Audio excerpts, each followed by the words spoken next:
5వ అధ్యాయం. జనకుడు మరలా ఇట్లు ప్రశ్నించుచున్నాడు. లోకంలో భగవంతునిచే సృష్టించబడినను కొందరికే భగవత్ సేవ ఎందు రుచి కలుగును. ఇంద్రియములను జయింపలేక, కోరికలు చల్లారక, సంసారులై భగవత్ సేవ ఎందు రుచి లేక లోకంలో కొందరు కనపడుచుందరు. వారు దేని ఎందు శ్రద్ధ కలిగి దేనిని పొందవలని ప్రయత్నించుచుందరు. వారిలో అట్టి ప్రవృత్తి కలుగుటకు కారణమేమి వివరింపగోరుచున్నాను. ఇట్లు ప్రశ్నింపగా చవనుడు ఇట్లు సమాధానము చెబుతున్నాడు. భగవానుడు చతుర్ముఖ శరీరం నా పురుషుడుగా ఉన్నప్పుడు అతని ముఖం నుండి, బాహువుల నుండి, తొడల నుండి, పాదముల నుండి సత్వ రజ స్తమోగుణములచే భిన్న భిన్న స్వభావములు గల బ్రాహ్మణ, క్షత్రియ, వైశ్య, శూద్రులు జన్మించినారు. బ్రహ్మచర్య, గార్హస్థ్య, వానప్రస్థ, సన్యాస ఆశ్రమములు ఆవిర్భవించినవి. ఈ 4 వర్ణములలో సప్తగుణ ప్రధానులు, సకలాత్మలకు కారణభూతుడైన సర్వ నియామకుడగు సర్వేశ్వరుని సేవింతురు. రజసమోగుణముల ప్రభావముచే సర్వ జగత్కారణము సర్వేశ్వరుడు ఆగు భగవాన్ని సేవింపని వారు వారి వారి వర్ణముల నుండి, ఆశ్రమముల నుండి భ్రష్టులై అధఃపతనము పొందుచుందురు. కొందరు భగవత్ కథాశ్రవణము చేయక, భగవన్నామ సంకీర్తనము చేయక సంసారిక వ్యాపారములందే ప్రవర్తించుచుందురు. అట్టి వారిపై భాగవతులు దయ చూపుదురు. కొందరు జ్ఞానం లేక భగవంతుని విషయం ప్రవర్తింపరు. కొందరు ఉత్తమ వర్గంలో జన్మించినను, వేద విద్యను అధికరించినను, వేదముల అర్థములచే మోహమునంది భగవత్ సేవ ఎందు రుచి లేక యజ్ఞాది కర్మల ఎందే మోహము నందుచుందరు. వారు కర్మాచరణము ఎట్లు చేయవలనో ఎరింగిన వారు కాదు. తానే తెలిసిన వారమను అహంకారముచే తెలిసిన వారిని అడుగక గర్వంతో ఉందురు. వారు మూర్ఖులయ్యి పండితులమని భావించుచుందరు. వేదములలో కర్మలు చేసిన ఫలమును పొందేడు విధమును చెప్పగా విని చెవికి ఇంపుగా ఉండుచే ఆ కర్మలనే లోకులను ఎరింగించుచుందరు. సత్వగుణము ప్రబలముగా లేకపోవటచే రజోగుణము అధికమై ఘోరములకు సంకల్పములు కలవారులై, కోరికలు కలవారై, పాము పగవంతి పగ కలవారులై, దురహంకారులై, ధాంభికులై భగవద్భక్తులను అపహసించుచుందరు. రజోగుణ ప్రభావముచే పెద్దలను సేవింపక స్త్రీ సంభోగ సుఖమే పొందదగినది అని భావించి దాన్ని కోరుకొనుచుందరు. యజ్ఞాదులు చేసినను లోభముచే సరి అయిన అన్నమును, దక్షిణలను, విధానమును పాటింపక జీవిక బ్రతుకు కొరకు యజ్ఞములను చేయుచుందరు. యజ్ఞములో పశువదను చేసి పాపమని ఆర్థింతురు గాని పుణ్యమును పొందరు. ఐశ్వర్యము, ధనము, గ్రామాధిపత్యము, మంచి కులము, రూపము, బలము, యజ్ఞ యాగాది కర్మాచరణము ఉండగానే తాము గొప్పవారమని గర్వించి అందులో భగవాన్ని, భగవద్భక్తులను వారు అవమానించుచుందరు. వారికి వేదార్థము వాస్తవముగా తెలియదు. సర్వేశ్వరుడు నిరతశయ సుఖస్వరూపుడు అనియు వేదాంతక వేద్యుడనియు వారు ఎరుంగరు. వేదముచే వివిధములకు కోరికలను తీర్చుకుంటకు ప్రేరణ కలిగి కర్మలని ఆచరించుచు కాలంను గడుపుచుందరు. లోకంలో స్త్రీ సంభోగం ఒకరు చెప్పనక్కర లేకయే చేయునవి కనుక వేదము వాణ్ణి విధింపదు. కానీ వాణ్ణి అనుభవించినప్పుడు ఎట్టి నియమమును పాటించవలనో చెప్పును. స్త్రీ పురుష సంగము సహజమే అయినను దాని వివాహము ద్వారా భార్యాభర్తలు అయిన వారి మధ్యనే ఉండదగినదిగా వేదము నియమించును. పశువును చంపి మాంసం తినుట ఎల్లరూ చేయుచుందరు. అట్లు చేయరాదు. యజ్ఞంలో మంత్రపూరితమైన విధి విహితమైన పశువధ మాత్రమే చేయవలను అని వేదము చెప్పును. మద్యము విలాసమునకు అందరూ సేవింతురు కాని సౌత్రామణీయాగమున మాత్రమే యజ్ఞశేషముగా మద్యమును గ్రహింపవచ్చును గాని ఇతరత్ర తీసుకొనరాదని వేదము నియమము చేయును. అందుచేత వేదము సహజముగా ప్రవర్తించే ప్రవర్తనలో కొన్ని నియమములను ఏర్పరచును. అట్లే భార్య సంగమము దోషము కాకపోయినను దాన్ని కామ ప్రకోపముచే చేయరాదు. అట్లే భార్య సంగమము దోషము కాకపోయినను దానిని కామ ప్రకోపముచే చేయరాదు. ధర్మ సాధనముగా సంతాన లాభమునకై ఆచరించవలెను. ధనమును ఆర్జించుట మానవులకు సహజ ప్రవృత్తియే అయినను దానిచే భగవత్ ప్రీతికరమగు ధర్మమును ఆర్జింపవలెను. ధనము ధర్మమును సాధించుటకు సాధనము కావలెను. ధర్మాచరణము కామమును పూరించుటకు సాధనము కారాదు. ధర్మము భగవత్ ప్రీతికరముగా ఆచరించి భగవత్ స్వరూప జ్ఞానము కలుగుటకు సాధనము కావలెను.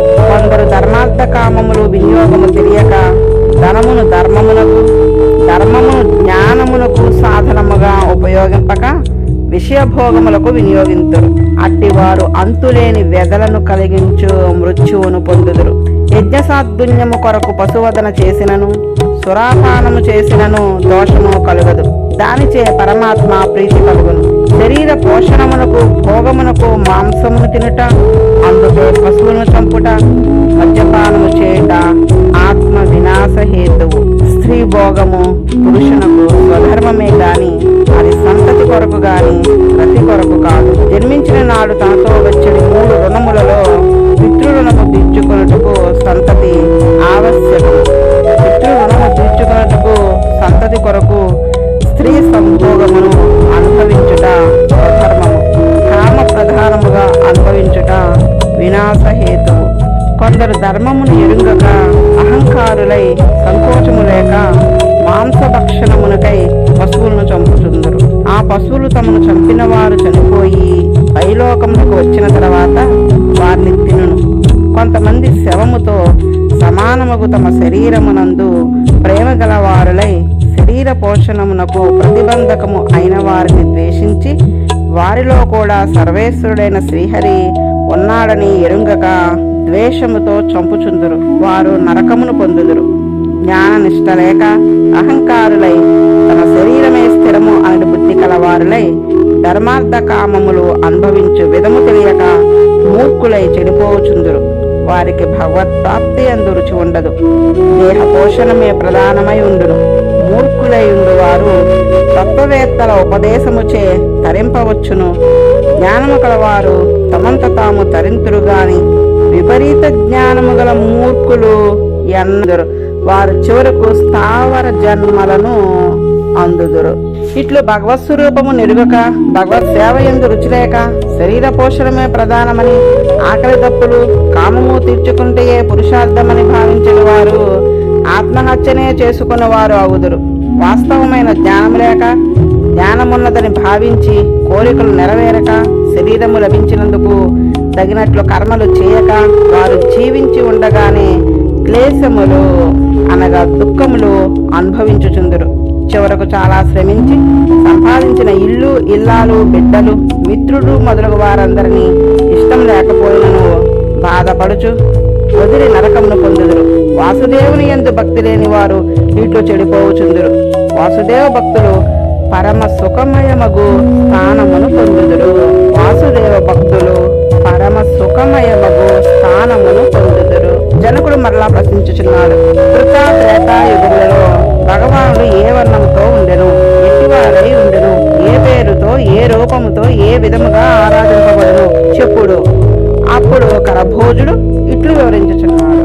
కృతయుగము, త్రేతాయుగము, ద్వాపర యుగము, కలియుగము అని యుగములు 4. కృతయుగమున భగవానుడు తెల్లని వర్ణంతో ఉండును. 4 బాహువులు కలిగి జటలు దాల్చి నారబట్టలు కట్టుకొని కృష్ణార్జనము, యజ్ఞోపవీతము, అక్షమాల, దండము, కమండలవు దాల్చి బ్రాహ్మణుని వేషమున ఉండును. కృతయుగమున మనుష్యులు శాంతులై వైరమును ఎరుగక సర్వభూతములు యందు ప్రేమగల వారై సమదర్శులై ఉందురు. శమము దమముతో కూడిన తపస్సు అనగా ధ్యాన యోగముచే భగవంతుణ్ణి ఆరాధించరు. ఆ భగవాన్ని హంసుడు, సువర్ణుడు, వైకుంఠుడు, యోగీశ్వరుడు, ధర్ముడు, అమలుడు, అవ్యక్తుడు అనే పరమాత్ముని గుణములను ఎరింగించుచు భిన్న నామములతో వ్యవహరించుచుందరు. దోషములు అంటని వాడు కనుక హంస అందురు. అందమైన అవయములు కలవాడు కనుక సువర్ణుడు అని, ధర్మమును నిర్వహించువాడు కనుక యోగీశ్వరుడని, హేయములకు గుణములు అంటనివాడు కనుక అమలుడని, ప్రత్యక్ష అనుమానములచే గ్రహింప వీలు కానివాడు అవుటచే అవ్యక్తుడు అని, సకల పదార్థములలో ప్రవేశించువాడు అవుటచే పరమాత్మ అని కీర్తింతురు. త్రేతాయుగమున భగవానుడు ఎర్రని రంగు కలవాడై ఉండును. 4 బాహువులు, దీక్షకు అంగముగా 3 చుట్టల మేకలు దాల్చిన వాడును, బంగారు రంగుల కేశములు దాల్చిన వాడును అగును. 3 వేదములు ప్రతిపాదించడి యజ్ఞము నిర్వహించువాడే యజ్ఞమూర్తి అయ్యి వేద శరీరకుడై ఉండును. శృక్కుశ్రోము మొదలగు హోమ సాధనములు చిహ్నములుగా కలవాడై ఉండును. ఆ యుగములో మనుజులు సర్వ వేదమయుడగు హరిని ఋగ్యజసామ వేదములతో చేయబడు కర్మలచే ఆరాధింతురు. అట్టే భగవాన్ని యజ్ఞుడు, పృష్ణగర్భుడు, సర్వదేవుడు, ఉరుక్రముడు, వృషాకపి, జయంతుడు, ఉరుగాయుడు అని వ్యవహరింతురు.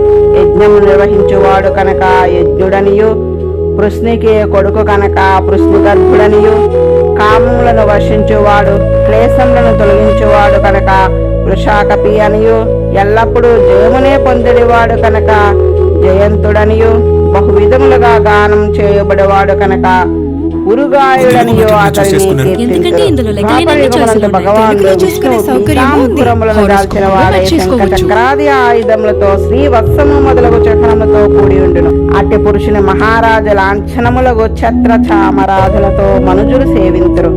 వేద విహితములకు కర్మల చేతను పంచరాత్ర తంత్రములతో చెప్పబడిన విధానముతోనూ ఆరాధింతురు. ఆ మహాపురుషుడు 4 రూపములతో ఉండును. వాసుదేవుడు, సంకర్షణుడు, ప్రద్యుమ్నుడు, అనిరుద్ధుడు అను 4 భేదములు ఆ భగవానునికి చెందినవియే. ఆ భగవానుని నారాయణ ఋషి అనియు, మహాపురుషుడనియు, విశ్వేశ్వరుడు అనియు, విశ్వడనియు, సర్వభూతాత్ముడనియు కీర్తింతురు. కలియుగంలో కూడా అనేక తంత్రములతో చెప్పబడిన విధానములతో ఇంద్రనీలమణి వర్ణుడు అగు ఆ శ్రీకృష్ణుణ్ణి ఆరాధింతురు. కౌస్తుభాది అలంకారములతో సుదర్శన పాంచజన్యాధ్యాయుధములతో సునంద రంధ్రాది పాశ్యాదులతో కూడిన శ్రీకృష్ణుణ్ణి ఆరాధించుచుందరు. కలియుగమునందు సంకీర్తనము ప్రధానముగా గల అక్షర రూపముగు యజ్ఞముతో భగవాన్ని సేవించుచుందరు. ఈ క్రింది విధముగా భక్తులు సంకీర్తనము చేయుచుందరు. మహాపురుష ప్రంతశరణ, నీ చరణార విందములకు నమస్కరించుచున్నాను. నీ పాదార విందము సర్వదా ధ్యానింపదగినది. నిన్ను సేవించిన వారికి కుటుంబము, ఇంద్రియములు విరోధములు కావు. ఇష్టములను నెరవేర్చువాడు నీవే. నీ పాదమే పరమ పావనం. అదే బ్రహ్మరుద్రాదులచే స్తోత్రం చేయబడినది. ఎల్లరకు రక్షణను కల్పింపజాన్నది, భక్తులకు అనిష్టమును తొలగించినది నీ పాదమే. అన్ని విధములకు పీడలకు కారణమగు సంసార సముద్రమునకు తెప్ప వంటిది నీ పాదము. శ్రీరాములుగా అవతరించినప్పుడు తండ్రి మాట విని దేవతలు కూడా కావాలని కోరడి రాజ్యమును తృణము వలె వీడి అడవిలో నడిచినది నీ పాదము. జానకి ఇష్టమైన మాయామృగము వెంట పరిగెత్తినది నీ పాదము. అట్టి నీ పాదార విందనమునకు నమస్కారము. ఆయా యుగములలో ఉన్న జనులు ఆయా యుగములలో ఉండేది భగవానుని ఆయా గుణములతో నామములతో గుర్తింతురు, ఆరాధింతురు. పారము నెరిగిన గుణాజ్ఞాలు కలియుగమును ఎంతో ఆదరింతురు. ధ్యానము చేత యాగము చేత పొందవలసిన భగవానుని సంకీర్తనము చేతనే కలియుగమున పొందవచ్చును. ముక్తి కూడా సంకీర్తనము చేతనే లభించును. జన మరణముల మధ్య పరిభ్రమించు దేహదారులకు పరమశాంతిని ప్రసాదించుచున్నది నామ సంకీర్తనము. సంసారమునకు అంతమందించి ముక్తినిచ్చుచున్నది సంకీర్తనము. కలియుగమున సులభంగా మోక్షమును పొందవచ్చునని కృత త్రేతాయుగములలో జన్మించిన మానవులు కలియుగంలో జన్మించవలని కోరి జన్మించుచుందురు. కలియుగమునందు నారాయణుడే ఆధారమని ప్రాప్యమని నమ్మి ఉండేది వారు అధికంగా ఉందురు. నారాయణ పరాయణులకు మహాభక్తులు ద్రవిడ దేశమునందు అధికముగా తామ్రపర్ణి, కృతమాల, కావేరి మొదలగు నదుల తీరములందు కనపట్లుచుందురు. ఆ నదీ జలములను త్రాగిన వారు కూడా నారాయణ పరాయణులై వాసుదేవుని యందు భక్తి గలవారు అగుదురు. భగవన్ నామ సంకీర్తనము చేసిన వారు భగవద్ అనుగ్రహ పాత్రులై మోక్షమును పొందగలరు. భగవన్ నామ సంకీర్తనము చేయుట కూడా చాలా దుష్కరము, కొందరకు లభింపదు. అట్టివారు దివ్య దేశములలో ఉండి ఆ తీర్థములను పానము చేసిన భక్తి కలిగి నామ సంకీర్తనము చేయగలవారగుదురు. సంకీర్తనము చేయలేని వారు కూడా శరణు పొందుటకు తగిన ముకుందుడే సర్వదా సాధనము సాధ్యము అని భావించి నమ్మి ఉన్నచో వారు మోక్షమునకు విరోధ తాను మోక్షం పొందుటకు ఇతరమైనవి ఏవి ఉపాయములు కావని నమ్మి వాడే ఉపాయమని భావించిన వారు భగవత్ సన్నిధానమును పొందుదురు. శ్రీహరి ఆశ్రితులు దురితములను హరింపజాలినవాడు తన పాద సన్నిధిని చేరి తానే ఉపాయమని భావించిన వానికి అకర్మ వికర్మల వల్ల కలిగడి ప్రతిబంధకములను తానే తొలగించును. అట్టి వాని హృదయమున తాను నిత్యము సన్నిధానము చేసి ఉండును.